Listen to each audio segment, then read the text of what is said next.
Coming up on Tech News Weekly, Amanda Silberling of TechCrunch is here to talk about her time at the White House. Yeah, that's right. She got an invite to the White House to see the conversation between the president and creators and influencers and everything to do with the creator economy. Then, my story of the week is all about Microsoft's Recall AI feature and how it continues to be delayed and delayed and delayed as Microsoft works on the security concerns involved with the new AI feature. Afterwards, Lisa Eadicicco of CNET stops by to give us a great review of the Google Pixel 9. Yes, Lisa was able to go hands-on with the device and talks all about her impressions of Google's latest Pixel. And after that, Shahram Mokhtari of iFixit is back, and this time he's talking about the teardown of Samsung's Galaxy Ring. As you might expect, it's not very repairable. We talk about that, we talk about the most dangerous teardown he's ever done, and everything in between. Stay tuned for an awesome episode of Tech News Weekly. Podcasts you love. From people you trust. This is Twit. This is Tech News Weekly with Amanda Silberling and me, Mikah Sargent, episode 350, recorded Thursday, August 22nd, 2024. iFixit tears down the Galaxy Ring.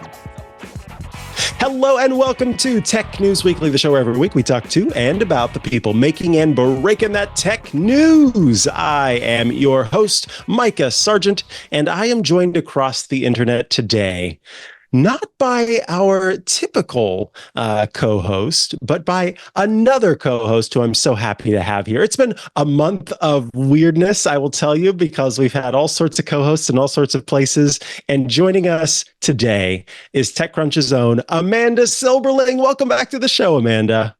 Hello, it is me across the internet. Now no longer making the schedule weird because of me.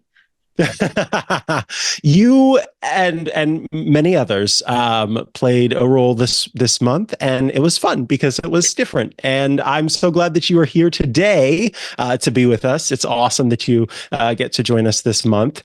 Yes. And for folks who are tuning in for the first time, the way that things go here is we kick off the show by having two stories of the week. And so Amanda is going to introduce her story of the week and I think do a little bit of bragging. And I am very much looking forward to that. So Amanda, without further ado, tell us where you've been, what you've been up to.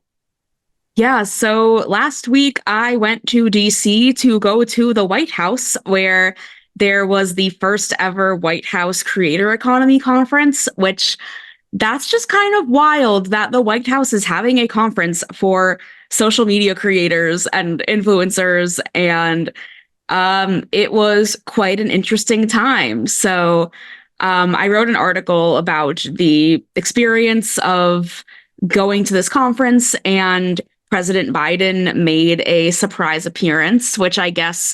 Wait, that wasn't even planned? No, well, I mean, I guess it was probably planned, but like we didn't know about it until the day of. Yeah. I am making the assumption that I guess the presidential schedule is very hectic and last minute, and so we didn't know until they sent us the agenda the day of, and it had a thing that said POTUS drop in, and I was like, excuse me? So our boy Joe showed up, and it was pretty weird. And all the phones fly up, and then he pretends to take a selfie. And yeah, it was interesting. But the conference itself basically was like very focused on mental health, actually, which I thought was surprising. They were talking a lot about like mental health of creators in the space, which I think is probably a conscious move related to the fact that one of Biden's big policy pushes right now is the Kids Online Safety Act, which is a legislation intended to make the internet safer for kids, but people are also concerned about how it could potentially impact anonymity and privacy online. So they did a panel about mental health. They did a panel about AI and creators. And then Biden shows up and pretends to take a selfie with people. But what I thought was particularly interesting about what he was talking about was he was drawing a really specific distinction between creators and traditional media, which was also weird because the way that White House media works is you have the press pool, who's just like all the journalists from all the big outlets who every day the pool rotates and they just kind of follow Biden around and go to the stuff that he's doing. And then there were some journalists, including me, who were there specifically to cover the White House event for the creator economy, which is separate from the press pool. So we weren't in the press pool, but we were standing with the press pool. And President Biden was saying like, oh, you can't trust the media anymore. They're like blowing up stories, and like it sounded very like Trumpian in a way what he was saying about the media. And then he said, I'm not going to take questions from the press, but I'll take questions from the creators. But then someone in the press pool tried asking a question, and then the press got kicked out. And I didn't leave. Can we pause for just a second? This is so much more dramatic than I expected it would be. Yeah, so, there's drama. Like they said, what we're going to do today is we're going to do this sort of political statement by having the press and the creators next to each other in the room.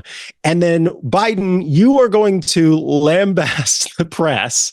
And then you're going to say, I see you there, but I will not look at you. I will not answer your questions. I will only be taking questions from the folks we trust. And then this feels so much like a step back into the royal gallery. Like that's wild. Sorry to interrupt, but like I just have to process that. And the press got kicked out because they asked a question. Well, I mean, I do think it was a bit. I don't think it was necessarily the most professional thing that this journalist, after being told not to ask a question, like shouts a question at him. But also it's like, what do you expect? Like, I don't know what the norms necessarily are for the press pool on a regular basis. But he specifically was like, I don't want to talk about foreign policy. Like someone like asked a question about inflation and he was like, it's going, like, I don't remember what he said, but he kind of just gave the generic, like, whatever the latest information about inflation was. But yeah, so the press pool got kicked out, but because the like 5 or 6 journalists that were there covering the creator economy event specifically were not in the press pool, I was just kind of like, I'm gonna stay in the room, and if someone kicks me out, then I'll leave. But no one kicked me out. And then one of the creators asked him what his favorite social media platform is, and he declined to answer. So, I mean, we didn't really get a lot from this creator and Biden Q&A, but that's what I was going to ask. What questions were being asked? It sounds like not very good ones. The thing also is that if you have seen Biden speak recently, you will know that he can talk a lot without saying a ton, which, you know, it is what it is. So he did answer the question about what social platform is his favorite by going into like, well, you know, my grandchildren all have different answers. So, you know, one of my grandchildren, she's an artist. I have another grandchild who hopefully will be starting at Penn next year. I have another grandchild who works in environmental policy. And that's honestly impressive, right? Yeah, I was like, honestly, like it's so interesting, even just the experience of being in the same room as someone that has so much global power, and then being like, he's just a guy who wants to talk about his grandkids, I guess. But I think, I mean, aside from my own personal experience of I went to the White House, it was interesting. I think a larger takeaway here is that the government is really paying attention to the role of creators as both like mini media companies, as well as just people with big influence that they want to be swaying. So we're seeing this week now that the DNC is going on in Chicago. And for the first time, there is like a whole large cohort of creators that were invited to cover the DNC. And even in that case, it's really interesting because the credential process is different for journalists as opposed to creators, which this was sort of something we were thinking about at the conference too, where like people who work for outlets like on a salary were in the press area, but then there were creators that were invited that are doing journalism. They're just doing it on an independent basis that were on the creator side of things. And I think that we're kind of in a weird time of media right now where we have all these tech companies like Substack, Beehive, and then also the traditional social platforms that are making it possible for people to do journalism professionally and not be tied to a traditional media outlet.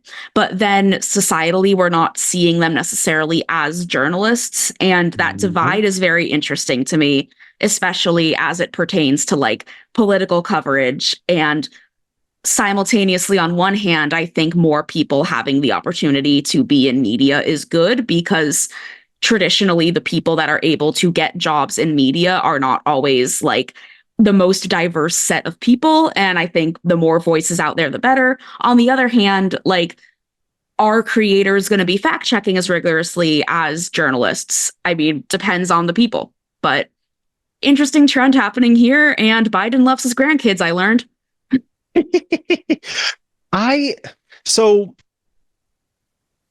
I think I guess I was not expecting, because they talk about it being the creator economy, right? This was a creator economy event. And to take the time to instead kind of talk about mental health. And then for you, it was clear that the reason why was because of the legislation that's being kind of worked through right now. Did anyone have anything to say about that? Because I think that alone, if no one did, draws a clear distinction between journalists like yourself and the creators who maybe are not thinking about all of the angles. And it does, like, I understand that there's trust in these creators and trust in these influencers, but I hate to sound like old men shouting at a cloud. In some ways, that could be scary because I think things can get lost. Do you feel like, well, I'd love to have the answer to if anyone kind of noticed that outside of those of you who are there to cover that aspect of it, but also who were the creators that were there? Were they creators that were making political content? Were they creators that were making beauty content? And this is not, to be clear, this is not me saying that one is better than the other. It is simply me kind of trying to understand the folks who get access to these events and what that means in terms of what the goal was. Yeah, it was an interesting mix of, it wasn't only creators, it was about 100 people. I don't know the exact divide, but some of the people there were like startup execs or like people involved in the business of the creator economy. But then among the creators that were there were some political creators, but there were also like makeup creators and like just lifestyle, mental health focused creators. There was someone that makes videos about how to do your taxes. There was someone that makes videos about racial inequity in healthcare. Like, it was a pretty wide-ranging crew. But I think that was something that was interesting to me too, was that on these panels, it was either White House officials interviewing the creators or vice versa. And I think that it's not necessarily like part of the job description for a beauty creator to know about politics. So then you end up in a situation where they're kind of just like excited to be there and they are being told very specific things to say. Like, I do know for a fact that like behind the scenes, they are talking to these creators and like planning out the conversations, not necessarily like scripting it like in an inauthentic way, but it's pretty commonplace for big conferences like this, let alone at the White House, that you have pre-interviews before you go on stage and you discuss what you're going to talk about on stage before you go on stage in a lot of cases. And I did talk to one of the creators that was on stage, and they said, yes, like ahead of time, we talked about what to talk about. So, I mean... And that's not atypical, right? I mean, I mean, that's... that at these conferences, it's pretty typical. Yeah, like but it's expected.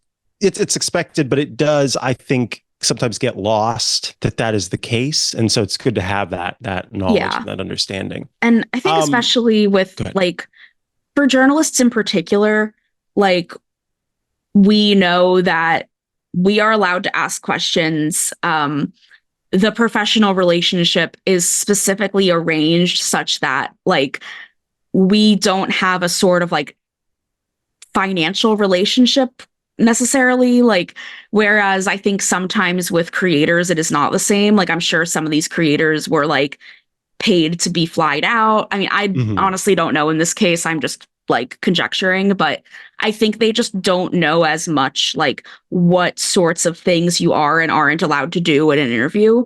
So if the White House is telling them like, these are the questions we want you to ask, then they're more likely to be like, okay, sure. Whereas I think a journalist would be more likely to be like, well, there's nothing contractually preventing me from asking another question. And if I have the opportunity to interview people in government, maybe I want to know more about like things that maybe they aren't trying to tell us, but you want to find out. Absolutely. And it makes me think of the recent coverage on Google's phones and the Team Pixel stuff, and how for influencers, there is often a whether it's spoken or unspoken, because sometimes it's unspoken, understanding that to maintain access, one must say positive things about the stuff that they're covering. And so if you have that mindset going into it, you may not think about how you are able to ask questions that would maybe get a journalist kicked out of the room. Although I know in this case, they asked a dumb question. But yeah, I think that's something to be mindful of. Now, we are running out of time for this first topic. Is there anything else that you want to say about your time at the White House before we move along? I just think that it sort of was a like concrete representation of how the tides are turning in looking at creators like they are doing a real job, because they are doing a real job. This is a very fast growing sector. Like it's very easy to discredit and be like, oh, they're just on TikTok making dancing videos. But these are people building small media businesses. Sometimes they are creating products out of those media businesses. And I don't think that in 5 years, we're going to be like, wasn't it so weird that there was a creator economy conference? It's going to be like, well, yeah, I mean, the White House has like science fairs at the White House. Like, why not creator economy conferences? Absolutely. I agree with you. All right, folks, we are going to take a quick break before we come back with my story of the week. I want to tell you about our first sponsor on the show, which is 1Password. All right, let's ask a question that I have a feeling I know the answer to. Do your end users always work on company-owned devices and IT-approved apps? Yeah, I didn't think so. So how do you keep your company's data safe when it's sitting on all those unmanaged apps and devices? Well, 1Password has an answer to this question. It's called Extended Access Management. 1Password Extended Access Management helps you secure every sign-in for every app on every device because it solves the problems traditional IAM and MDM can't touch. Imagine your company's, I love this metaphor here. Imagine your company's security is like the quad of a college campus. There are these nice brick paths between the buildings. Those are the company-owned devices, those paths. The IT-approved apps, the managed employee identities, all of them exist on these beautiful paths. And then there are the paths that people actually use, the shortcuts worn through the grass that are the actual straightest line from point A to point B. Those are the unmanaged devices, the shadow IT apps, and the non-employee identities like contractors, because those are the easier ways to go about doing the job that the person is trying to do. Most security tools, they only work on those happy brick paths. But a lot of security problems take place on the shortcuts, on those worn through the grass areas. 1Password Extended Access Management is the first security solution that brings all of these unmanaged devices, the apps, the identities under your control. It ensures that every user credential is strong and protected, every device is known and healthy, and every app is visible. It's security for the way we work today, and it's now generally available to companies with Okta and Microsoft Entra and in beta for Google Workspace customers. Check it out at onepassword.com/twit. That's one, the number one, PASSWORD.com/TWIT, onepassword.com/twit. And we thank 1Password for sponsoring this week's episode of Tech News Weekly. And now it's time for my story of the week. So you may remember that Microsoft back in October, that Microsoft back in, I believe it was June, told users that they were going to be able to try a new feature on Windows called Recall. And Recall was this feature that would basically kind of watch, so to speak, everything that you were doing, taking screenshots of everything that you're doing in your PC throughout the day, and then holding that information locally and giving you the ability to use AI to kind of go back and look at what you'd been doing. So if you went to some websites and then you kind of forgot about it, you could prompt the AI for help in recalling what you had been studying that day, what you've been researching that day. Well, when the feature was first announced, people were not very happy about it. There was concern that it would be used as a tool for employers to spy on their employees, which is funny because there are already tools to do that. There was concern that because the snapshots were stored locally in a place that didn't seem very secure, that if someone had access to your machine, then they would be able to gain access to those screenshots and potentially, see things that you would not want to have other people see. There were a lot of initial concerned reactions about the feature. Then Microsoft said, whoa, when we launch Windows 11, we're not going to bring this out as part of the feature. It's going to be something that will come later. And then it was delayed. And now it seems like this Recall AI feature is going to be available for people to test in October. Now, this is just for the folks who are kind of subscribed to Microsoft's testing program in order to actually try out these features. And so these are Windows insiders.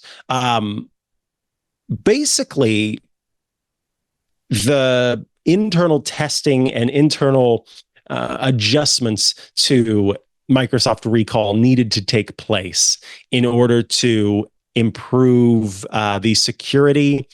But here's the thing. I think that the larger part of this is a failure to communicate what the feature is, how it works, and what it isn't. I think that was the big issue when it came to this feature, because the fear that folks had about this were kind of unrealized. It's a secure, local, private, on-device feature that would maintain that database locally and give you the ability to recall what was there. So I wanted to open this up, Amanda, to kind of talk about your initial thoughts about this feature, but I think more importantly, if something like this is at all of interest to you. Yeah, I guess my initial reaction when the feature was announced was like, feels a little creepy, like it's like watching me. I think that's like a pretty human response of like, we all have these fears of like our iPhone is listening to me, and like I mentioned buses yesterday and now it's giving me bus recommendations. I don't know. I just saw a bus out the window and picked a noun and then was like, I don't know, are people shopping for buses online? But you know what I mean? And I think that even if it is like an on-device thing that is not being shared in the cloud or whatever, I think that that initial skepticism will stick with a lot of people. And I think sometimes that's like a barrier with new tech that feels a little too like dystopian, for lack of a better word. But then at the same time, like it does seem like a useful feature. I also worry about like how much does that slow down your computer if it needs to like record your screen all the time and like remember what you're doing. But I don't know. I mean, I guess that's the purpose of having it roll out in beta so people can test it. Exactly. And that's the thing. It's in beta. It was never a feature that was going to ship to the public until it was ready. And I think that that is where there was a confusion on the public's part, and in some cases, the tech press's part. And there was a poorly communicated aspect from Microsoft itself in not explaining that this is a feature that we're looking at bringing. Here's what it is today. We're going to be taking feedback, for example, to dial in on what people will be comfortable with. I have to say that as a person who was diagnosed with ADHD back in college, I have over time, through a number of different techniques and therapy and everything, been able to manage that. But this feature seems 100% directed at me. I would love to have a feature like this on my devices that I know is secure, to be clear, that helps me remember things that have happened throughout the day, because I'm really not great at the different like note taking and link saving apps and stuff. What I have is an ongoing text message thread with myself. And I just send myself links and images, and that's the only thing that works for me. And I've tried loads of different apps and loads of different programs and services, and none of them work. And so just sending it, and then that, I'll be honest with you, still really doesn't work. I forget the things that are in there all the time. And then every once in a while, I get this wild hair, and I'm like, this time I'm going to put it in one of these apps. And then I go looking in my messages and it's not there. And I'm like, well, I wonder which app I put it in this time. So having something like this where I don't have to have any active role in saving this stuff, goodness gracious, I would love to have it. Yeah. I think it sounds great, but I do want those protections in place, and the absolute certainty, because you're right. There's a difference between sort of doing what you're doing and then doing what you're doing while someone, quote unquote, is watching. And it could shape your behavior and make you feel like you can't use your device how you once used your device. Yeah, I'm thinking about even features like Face ID on the iPhone, which when you think about it, like kind of wild that my phone can recognize my face and use that to open or not open my phone. But like, because it's happening on device, I'm not super worried about it. Maybe I should be. Who knows if Apple is up to no good. But I mean, I think that if we have evidence that this is secure and remaining on your device, then it is interesting to think about how this kind of technology could help people that like have ADHD or just need a different method of note taking than writing stuff on a paper because everyone's brains work differently and need different ways of remembering stuff. Mm-hmm. As far as this goes, we're going to have to see what the official delay is going to look like. It's, again, been holding back the feature so many times. When it will launch, if it's only going to launch on those Copilot Plus PCs, and how people react to it once it's actually out in the wild a little bit more. So, obviously security seems to be the biggest concern that Microsoft has about it, which makes sense. And it could mean that this feature doesn't make it into devices until next year. I mean, it is August and there aren't that many months left. So we'll have to see. Well, I believe that it is time for us to bid adieu to Amanda Silberling, who joins us from TechCrunch. We thank you so much for taking some time to join us today. And of course, folks can head over to techcrunch.com to check out your work. Is there anywhere else that people should go to keep up with what you're doing? Yes, I co-host the podcast Wow If True, which is an internet culture podcast about how what is happening online impacts our real lives. And I think it's good. I think you should listen to it. I think you should too. I absolutely do. Thank you so much, Amanda, for being here this week, and we'll see you again next month. Yep. Thank you. Bye. Bye-bye. All righty, folks. We've got a great interview up next. It's all about the Google Pixel 9, but we'll take a quick break so I can tell you about our next sponsor.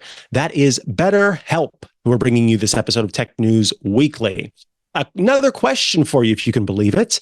What are your self-care non-negotiables? What are those things that you do every time because you know that it makes you feel better? Maybe you never skip leg day, or maybe it's therapy day. When your schedule is packed with kids' activities, big work projects, and more, it's easy to let those priorities slip. In fact, it is this ad that made it so that yesterday I showed up for my therapy appointment because I was thinking about canceling it because I had a whole lot to do. And I thought about myself talking about self-care non-negotiables. And I said, I am going to make this a non-negotiable and I'm going to show up for therapy. And I did. And I'm so glad I did. And so it makes all the difference. Even when we know what makes us happy, like therapy, it's hard to make time for it. But when you feel like you have no time for yourself, non-negotiables like therapy are more important than ever. I've talked before about how therapy has made all the difference for me and how important it has been. And I think that it can be that for anybody if they give it a try. It can be life-changing. It can be. And that was something that I did not expect to be able to find with online therapy. And yet that is exactly what happened for me. So if you're thinking of starting therapy, hey, give BetterHelp a try. It's entirely online. It's designed to be convenient, flexible, and suited to your schedule. You just fill out a brief questionnaire to get matched with a licensed therapist. Love that part. And switch therapists anytime. If a therapist isn't working for you, switch anytime for no additional charge. Never skip therapy day with BetterHelp. Visit betterhelp.com/TNW today to get 10% off your first month. That's BetterHelp, HELP.com/TNW. And we thank BetterHelp for sponsoring this week's episode of Tech News Weekly. All righty, we are back from the break, and that means it's time for our next interview. This time, we're talking about the Google Pixel 9. Lisa Eadicicco of CNET is here to tell us about her time with Google's latest Pixel. Welcome back to the show, Lisa. Thanks again for having me. It is always a pleasure to have you join us. And by golly, if people are listening to the audio, they should tune into the video as well, because Lisa has the coolest hair I've ever seen. It is awesome. It is very great. So you had an opportunity to try out Google's latest Pixel devices and kind of see where they stand in this lineup of smartphones that are coming out that have, it seems, AI as a main feature. And so I wanted to ask you first, the Pixel 9 and kind of Google via Android has introduced several new AI features. Which of these do you actually think will have the most significant impact on how people use their smartphones day to day? Because normally I'd put the dessert at the end, the AI stuff would go at the end, but I know people are wanting to know about it. And so we're going to kick it off with that because that's how Google did when they announced their devices at the Made by Google event. Yeah, absolutely. And it's something that I've been thinking about a whole lot this year because that's been the big theme of the year with new smartphones. In terms of what I think is useful, I do think things like circle to search and the new Gemini overlay, which lets you kind of ask about the content that's on your screen using the Gemini virtual assistant. I think in the long term, it's changes like that are actually going to be really helpful. Really anything that stops us from having to jump between so many apps and switch between apps and copy and paste things all the time. I don't know how many people are actually using those features today, but it's those types of changes that I think will really pay off over the long term. In terms of other features, with the Pixel 9, image generation and photo editing has been a big theme. And that's kind of what we saw from Samsung just last month as well with the Galaxy Z Fold 6. And I do think those features can be helpful, but I'll be honest, I don't know how many people are actually using them. Like I've never taken a photo and said, wow, I really want that, I don't know, beautiful flower that I just took a picture of to be something entirely different, right? So maybe there is a use case for it that I'm just not seeing. I think people that want to create maybe fun photos to share with their friends and family will use it. As we've seen some reports highlighting the concerns about some of the really disturbing images you can make from The Verge and Digital Trends. So that's also something that's top of mind in terms of how these tools will be used. But overall, a lot of these AI features do feel a little siloed, like they're there for one specific reason, to generate an image, to edit an image, to translate a phone call, right? So what I'm really waiting for is the day when a lot of these AI changes kind of come together to make your phone feel more intelligent. Yeah, so you kind of talked there at the end about these siloed features, and it does make me wonder, you talk about how the features don't necessarily make it an upgrade-worthy device on its own. What do you think that Google needs to do to make these AI capabilities more compelling for users? Is it just the use cases aren't there? Is it that they're communicating about them wrong? If you were in charge, what changes do you think would actually make this worthwhile? Or is it just the case that the AI stuff is just I don't know, icing on top of the cake, as it were? Yeah, I do think it's the case that some of this AI stuff is like a nice to have, but not something that you really need right away. And I do think the use cases that will be really helpful are just going to take a little bit more time. I think devices have to get a little bit better at on-device processing, because I do think what's going to make this useful is the idea that my phone knows my habits and it knows what I'm trying to do, and it's making that easier somehow in terms of software. And like I said, I think circle to search and the Gemini overlay are kind of the start of that. But I think for it to really go further, the only way people are really going to be super comfortable with that is if it happens on device. I also think there's, reliability issues right now as well. We all know that large language models tend to hallucinate. And in my experience using Gemini, it did give me some incorrect answers. So before we can really rely on it fully to help us do things and use it all the time and feel good about it, I do feel like we do have to wait for some of those hallucination issues to kind of, become a thing of the past, or at least become reduced significantly enough where we feel comfortable trusting it. Yeah, I agree 100%. That's the thing that keeps me from making more use of AI sort of in a general aspect. I'm not going to do my Google searches in an AI because I'm worried that when I say, can my dog eat cantaloupe, that it's going to tell me yes. And then it turns out it's actually no, because it's hallucinated something. So yeah, Right. that there's definitely that hesitation that I have there about it. And I wouldn't be surprised if that's the case for other people, to make it just a more generally useful device. Now, I'm curious kind of how the Pixel 9's design and build quality compares to previous Pixel models, because I think Google does a good job, I feel at least, of kind of differentiating more so than you see from some other smartphone manufacturers between its models. And so I'm curious kind of if you see this as a big improvement and what improvements have been made, if so.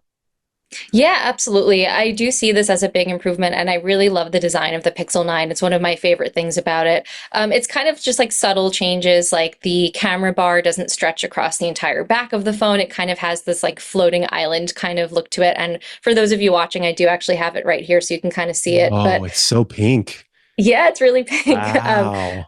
But it kind of like just floats there in the middle, which kind of makes the edges look a bit more seamless and kind of more exaggerated, which I really like. And I know I'm going to say this, and I hope Google doesn't take it the wrong way, but it does look more like an iPhone, and I think that's kind of a good thing.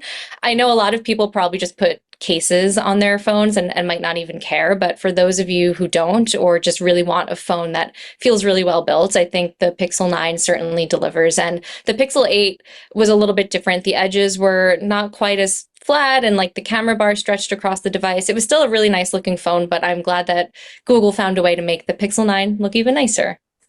Nice. Yeah. I've heard that the colors really just pop on it. And I think that stands out in comparison to another big smartphone manufacturer who always goes with those muted colors. So it's kind of cool to see that whimsy there from the company. Let's talk about something that has always been, I feel, a big feature of the Pixel. I mean, it's kind of in the name of the device. How does the camera setup on the Pixel 9 compare to its own predecessor? How does it stack up against competitors like the Samsung Galaxy S24? And I think a bigger question here is, do you think these upgrades maybe address a key area where previous Pixel models were lacking? So it's pretty similar to the Pixel 8's camera. The big difference here is that the ultra-wide camera has a 48 megapixel sensor, which is a higher resolution than the 12 megapixel one on the previous generation. And the biggest difference that I saw when I was comparing the two is that there's just more color in the ultra-wide photos I took with the Pixel 9, which is really nice. And in terms of Samsung, so a lot of this will depend on, I guess, what you prefer in a smartphone camera. Samsung tends to exaggerate colors a bit more, which sometimes people like that in a photo. Sometimes people want something that's more true to life. But the big thing that the Galaxy S24 has that the Pixel 9 does not is a dedicated telephoto camera. So if you really take a lot of zoomed in shots, maybe you go to a lot of sporting events or concerts, things like that, I do think that you kind of get more for your money, and the Galaxy S24 might be the better option if you really care about having that zoom camera. Understood. And then, so moving on kind of from the camera, a feature of the camera that it is an AI feature. You tested the new Add Me feature for group photos. I'm curious kind of in general, because there was a good portion of this. And I also spoke with Jason Howell of All About Android about this feature, and he seemed pretty bullish on it. But there is kind of a larger question here. How do you see this type of computational photography evolving? How well do you feel the feature worked for you? And then I think more so, what challenges does it present in terms of authenticity in photography? Yeah, that's a great question, because it's something that I've been thinking about ever since we got Magic Editor last year, about authenticity in photos, and same thing with Best Take. I do think that Add Me is a little bit, I don't know, there's something about Best Take and making someone smile in a photo that really rubs me the wrong way. I think Add Me feels a little less, I don't want to say creepy, but creepy. But I also find, though, that it makes it kind of, it's not as easy as it should be to use. And it's not because the software isn't good. It's just that it's a weird thing to do, right? Like to take a photo, get in the photo, swap places with someone else, tell them to hold the camera and follow the lines. It's just, that inherently feels like a clunky experience. And I don't know how to change that aspect of it, but I will say this, it is really cool. Like, I've been reviewing phones for 10 years. A lot of them are the same. This was one thing that I looked at and was like, oh, wow, that's crazy. I'm seeing this like holographic version of myself through my phone, and I'm not even sitting there anymore. So it is interesting. I just don't know how many people are actually going to use it, because I think 90% of the time it's just easier to ask someone else to take the photo. Or sometimes you get really fun photos trying to take a selfie with it. Like, I don't know. I feel like the more we have these tools that help us make these artificially perfect photos, the more we're going to lose those like authentic moments of everyone trying to cram into a photo and things feeling natural. But that's just my opinion. Yeah, I think you might be onto something. Last question that I have for you. What are your thoughts on kind of the long-term value of the Pixel 9, especially now that Google is saying, hey, you're going to have 7 years of software updates? Do you think this is a device that has the legs to last that long? Yeah, I mean, I hope so. I think the idea of holding onto your phone for a long time is great because a lot of people won't upgrade their phone until they really have to. And especially since Google tends to take a lot of their features and bring them down to other phones that have the Tensor chip, I do think that they will probably, I mean, they haven't said this, they haven't mentioned anything about bringing new features to previous Pixels, but they do tend to do that. So I do feel like it's hard to say without holding on to it for 7 years, but it's certainly in a good position to do so. That said, 7 years is a long time. So by then you might want something with a better camera, or maybe some of those really cool AI things I was talking about earlier that aren't a reality yet will be a reality. Like there might be other reasons you want to upgrade your phone, but I do think it's at least a nice ambition to have a phone that lasts for 7 years. Absolutely. I agree with you. Any other things that you'd like to say about the Pixel 9 that stood out to you before we bid you adieu? No, I think we hit on basically all of the thoughts that I had around AI and the design and the camera. I think my take is that AI isn't really a reason to upgrade your phone yet. And if you're already a fan of Pixel devices, you'll like the Pixel 9 for a lot of the other reasons that you've already liked Pixels, like the camera, the design, things like that. So yeah, that's kind of my takeaway. Awesome. Folks should, of course, head over to cnet.com to check out your full review. Lots of great photos in it, lots of information worth checking out. So again, cnet.com. But if folks want to keep up with what you're doing, what's the best way for them to do that? Yeah, absolutely. So you can follow me on X. My handle is just at Lisa Eadicicco, and you can also find me on Threads under the same handle. And then, of course, there's CNET's YouTube channel where you'll find my video reviews. All righty. Lisa, thank you so much for your time today. We appreciate it. Great. Thank you so much. Folks, up next, we've got another great interview, this time about the Samsung Galaxy Ring. Before that, though, I do want to tell you a little bit about Club Twit, twit.tv/clubtwit. If you head there, $7 a month gets you access to the club. When you join the club, you will get access to some great things. First and foremost, you get every single Twit show ad-free. It's just the content, none of the ads, because you, in effect, are the sponsor of the show. So we'd love to have you join us there. Again, $7 a month, twit.tv/clubtwit. On top of that, you gain access to some other great benefits. The Twit Plus bonus feed that has extra content you won't find anywhere else, behind the scenes, before the show, after the show. Special Club Twit events get published there. The Club Twit Discord server, a fun place to go to chat with your fellow Club Twit members and also those of us here at Twit. We'd love to see you there. And access to the video versions of our Club Twit shows, including 2 that I do, iOS Today and Hands on Mac. So consider joining the club, twit.tv/clubtwit. All right, we are back from that break, and now it is time, I'm very excited, to be talking to Shahram Mokhtari of iFixit, who joins us after breaking down, tearing apart the Samsung Galaxy Ring. Welcome back to the show. It's been a long time. It's been a couple of years. Good to be back, Micah. Thank you for having me. Good to have you here. Yeah, such a pleasure.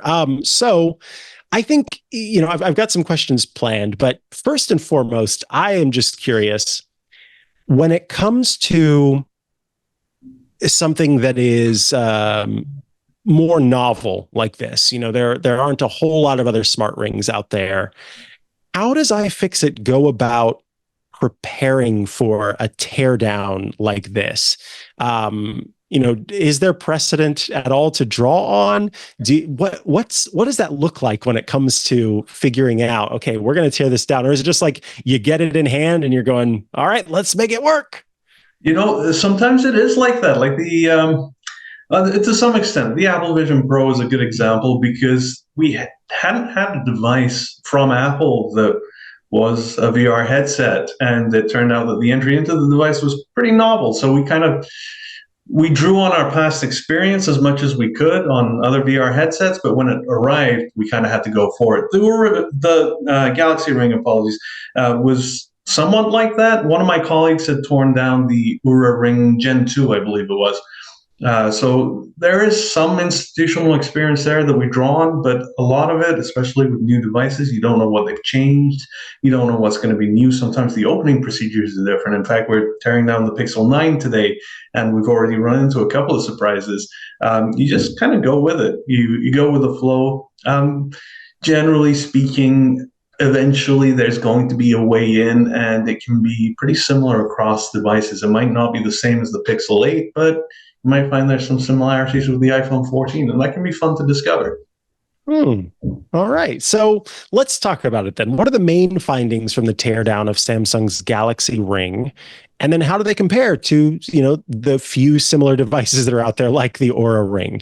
Sure. I'm not sure that there's any surprises here. At least I don't feel that there was any specific, very exciting find in there. We were expecting it to be a disposable device. It's very difficult to manufacture a device this small, this thin, designed to be on your finger day in, day out, and not seal it up. So we were expecting to see another disposable device like the Oura Ring. And it is similar to the Oura Ring in a lot of ways. And the Oura Ring also borrows from smart rings that came before it. It has to be ring shaped because those are the dimensions you're working with, and you have to pack in a tiny battery of some sort. Every electronic these days is powered by lithium polymer batteries or lithium ion cells. And with smart rings in particular, you're looking at a few photodiodes and a few LEDs that flash a particular color, say green, and picks up the reflection from that color to measure your blood oxygen levels, things like that. You have to pack all of that into this tiny little device. And unfortunately, in the consumer market, these do become disposable devices then. Because it is so miniaturized and it all has to be kind of just stuck in there, the best that they could do. That's right. So there was something that you found, the press connector in the Galaxy Ring. Can you talk about the significance of that when it comes to maybe being a manufacturing decision as opposed to a user-friendly choice? Sure. And that was surprising for us too. So we partnered up with Lumafield for this one. They produce these amazing CT scans. We had 3 orders of these rings. Only one of them arrived. The other 2 got canceled. So the one we did receive, we sent to Lumafield to scan for us, and one of the first things that stood out was this press connector. A press connector, for those that don't know, it's a connector type that attaches to a flexible cable that usually you'll see it run to things like your battery inside your mobile phone, and it's an easy connector to deal with. You put a small plastic spudger underneath the connector and pop it up, and it allows you to quickly and easily replace a degrading battery. What's interesting in this case is that you have a press connector in a device that you'll never be able to reach. So from that, we can draw the conclusion that it's not made for the consumer. It's not made for repair. That was never the intention, because it's impossible to get to it after you have the finished product. The only thing it leaves you, and I think it's an educated guess on our part, but a reasonable one, the components for the device. I actually have the guts here in my hand. You have the brains of the device where all the ICs and the sensors are. And this is the part that has the press connector on it. There's a battery here and a inductive coil that attaches to the battery. And the whole thing will attach to the main body through that press connector. This has to be a cost-saving measure of some sort for Samsung. They probably they probably manufactured this in one place, manufactured this in another place, and had to bring them together on a production line somewhere. That's probably what made financial sense to the manufacturer. All the same, interesting. And we looked at, if you check out our blog posts on it, we looked at the Oura Ring Gen3 that Lumafield kindly scanned and sent for us. And the Oura Ring Gen3 uses slaughter points because that's kind of, it's low profile. It's what you would expect to see in a device that is not user accessible. There's no need to use a press connector. But interesting. So then let's talk about how the design, and you touched on this a little bit, the design of the Galaxy Ring itself makes it a disposable tech accessory. Like, what about it specifically takes it from being a device that people could A, fix themselves, or B, better recycle in some way, and puts it squarely into the territory of it's got to be tossed after the battery dies? Yeah. So unfortunately, with consumer electronics, like so many things like plastics, we've just gotten into the habit of believing that it's okay to manufacture and make things that are one use. Sometimes that might be the case. You might find some life-saving situations where you absolutely should do something like that. Nobody's arguing that there aren't cases where it's justified. But something like a consumer piece of technology where you have a smartwatch that is potentially repairable, that can do all the same things, but you're still manufacturing a low-profile device like this with a sealed battery. And that sealed battery is what makes this device disposable. You're making a tiny device with a sealed battery that you cannot replace. A lot of people are unaware lithium-based batteries do have an expiry date. So there's a certain number of cycles you can go through. If you're tech savvy, you probably know this, but a lot of people genuinely don't. There's a certain number of life cycles that lithium polymer battery can take. So after 400, 500 cycles, you'll see all over the forums, Oura rings are failing. Oura rings are failing after a year and a half, after 2 years, if they don't have any manufacturing defects.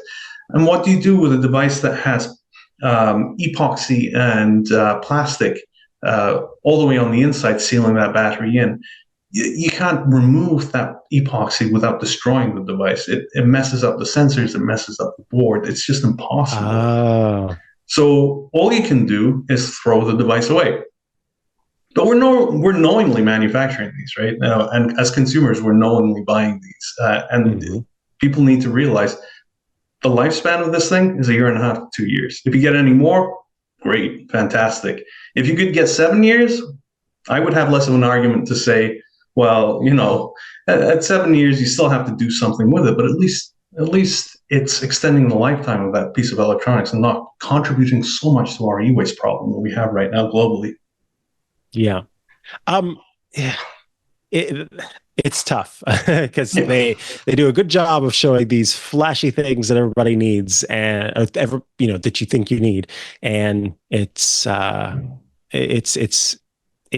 stuff like this happens. I mean, you make something that's not, oh, well, we had to get it out there. I know that we could do it better, but we had to no, you don't really have to. So let's talk a little bit about the challenges that you experienced in trying to disassemble the Galaxy Ring. I mean, in a way, you've kind of touched on it's the thing that doesn't come apart, but was it a lot of heating that needed to be done? Was it dremeling? Like, what was involved in actually taking this thing apart? So I was desperate to get some really good photos out of this. This was my first smart ring that I was disassembling, and I wanted all the chips to be in place. I wanted everything to remain in place so we could run our chip ID, identify everything, and just get some really neat shots of this, right? Because at the end of the day, yes, it's a consumable device, but it's still a cool piece of tech. I like tech. I want this to come apart easily. I spent maybe close to 2 hours with a reflow station, which is it's like a heat gun. And I was directing heat all the way around the epoxy slowly with the heat gun in one hand, this in a little clamp in the center, and a dental pick in my other hand. I was literally slowly chipping away at the epoxy as it melted as I went around. That was a good hour and a half.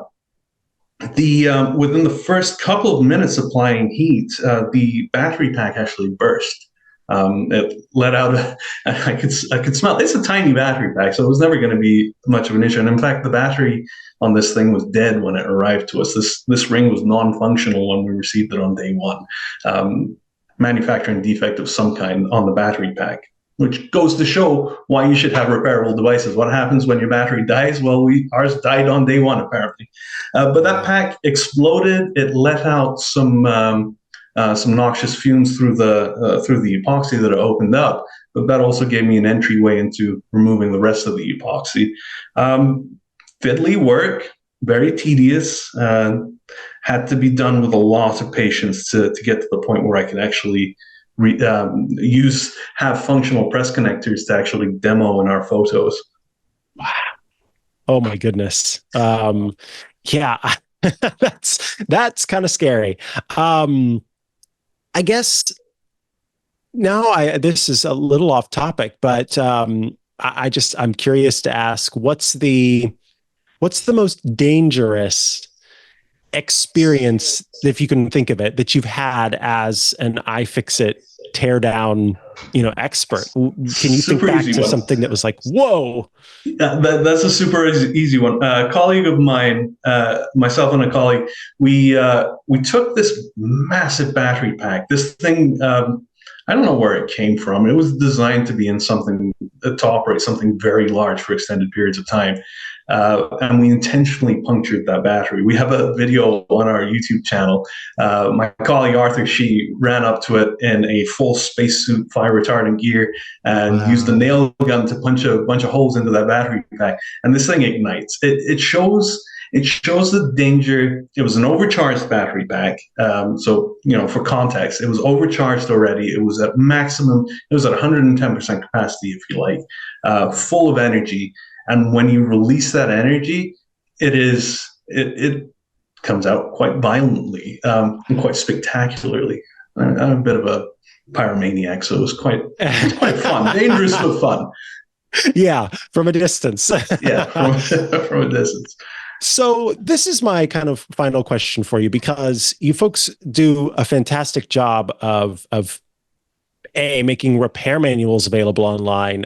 You folks come up a lot when people are asking me questions about the devices that they have. I often am able to point them to you and say, hey, you can get this kit. This is as an aside, when I was, I think, middle school, maybe, I got the best Christmas gift I think I've ever gotten, which was a Kindle keyboard. And I had that thing for years, used it all the time, loved it. The battery, unfortunately, as we've talked about, expired. It went bad. And through iFixit, I was able to get a replacement and learn how to replace it. And then once again, at some point, that battery went bad. And so I was able to fix it again and replace it. And so it's just keeping this thing that I've had for so long that means so much to me around. And I've always appreciated that. And I appreciate these teardowns too, because they point to what is repairable, what's not. I love getting to repair stuff myself. But the question I have is, are there any companies that you're seeing that when it comes to these smaller products, they're doing it the right way? And does iFixit have any sort of any concept for what it would look like to do something that is as small as that is the right way? Or is it just that, look, these small things are just not doable right now because we don't have the technology? Is there a way to make it as miniaturized as that needs to be and still make it repairable? In your mind, is that a possibility? I think you've provided part of the answer. That last section you just said, do we have the technology to make this happen?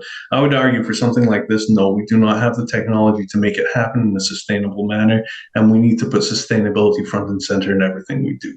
That is important. That is very, very important at this stage in our species development. So yes, I think you've got part of the answer absolutely correct. At the same time, we are a species that put people on the moon with devices with the power of a 1980s calculator, right? 1970s calculator. I don't know. There's that famous comparison there between the Apollo 11 computer had so much memory. We can do amazing things when we put our minds to it. Do we have the technology to do this? It doesn't seem so, at least not in a sustainable manner, but I might be wrong. There are things like supercapacitors out there that mix capacitive materials with lithium battery technology, and they have a much longer lifespan. So if you can make something like this with a 10-year lifespan, it becomes far more palatable in our ability to justify making it with the resources we have, with the longevity that we need to achieve. As for other items, other technologies, other manufacturers and companies, there are definitely steps being taken. Very positive, very large steps are starting to be taken to make repairable products, to make products that do last a good long time. 7 years is the standard we like to hold up. If you can make your laptop, your mobile phone, your smartwatch last 7 years, that's a really good thing. It's a step well above the 2 to 3 years that we see among consumer electronics these days. And manufacturers are starting to do that. They're starting to make things. We looked at the Microsoft tablets, the recent Microsoft Surface tablets that were released. Compare those to what they made just 5, 6, 7 years ago.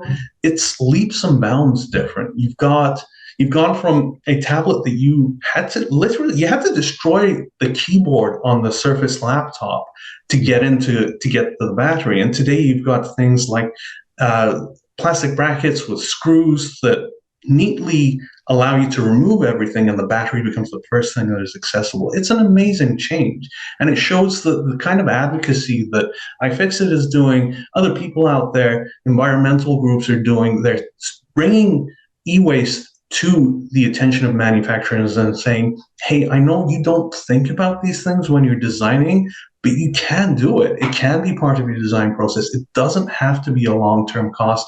Think of it as a long-term investment, and an investment not only in your own brand and your company as a green company, but also your investment into your own children's future and your grandchildren's future, right? Because at the end of the day, none of us are getting off this rock. There's only one way off it. And, well, at least until Elon fixes that.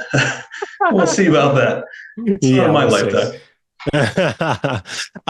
Thank you. That was a great answer. And I have to say, I had only considered, I hadn't considered that if something lasts much longer, that's also an acceptable option. But yeah, that makes sense. I kind of was always thinking of it as it needs to be repairable and replaceable, not just, or you can make it last a lot longer than 1 to 2 years. And a 10-year ring makes a whole lot more sense. And I think compares to even, actual jewelry that exists where after 10 years it might get worn down and needs to be replaced or what have you. So yeah, that totally makes a lot of sense. I want to thank you so much for taking the time to join us today. I know you've got a lot on your plate.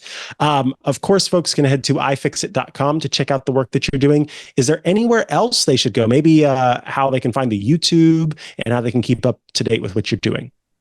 You can find us on YouTube. We write a lot of blog posts. We do some teardown, some analysis. We do a lot of environmental and advocacy work as well. You can find all of that on our website. And especially if you've got something broken and you want to figure out how to fix it, please check our website. Ask questions in our forum. If you can't find what you need, someone will come running to help you keep that device out of the waste pile. And it's also my genuine pleasure to be back here. Thank you so much, Mikah. Thank you so much for your time. We appreciate it and look forward to having you on again soon. All righty, folks. That is going to bring us to the end of this episode of Tech News Weekly. This show publishes every Thursday at twit.tv/TNW. That is where you can go to subscribe to the show in audio and video formats. I mentioned Club Twit during the show, $7 a month at twit.tv/clubtwit. Thank you to those of you who are members of the club. We appreciate you. We adore you. And we thank you for your support. It means the world to us. twit.tv/clubtwit to sign up and join the fun. If you'd like to follow me online, I'm at Mikah Sargent on many a social media network, or you can head to chihuahua.coffee. That's CHIHUA.coffee, where I've got links to the places I'm most active online. Be sure to check out iOS Today and Hands on Mac. which both publish later today, as well as my show, Hands on Tech, where I am both taking your questions and doing my best to answer them, as well as also doing reviews of cool products that I think people would be interested in.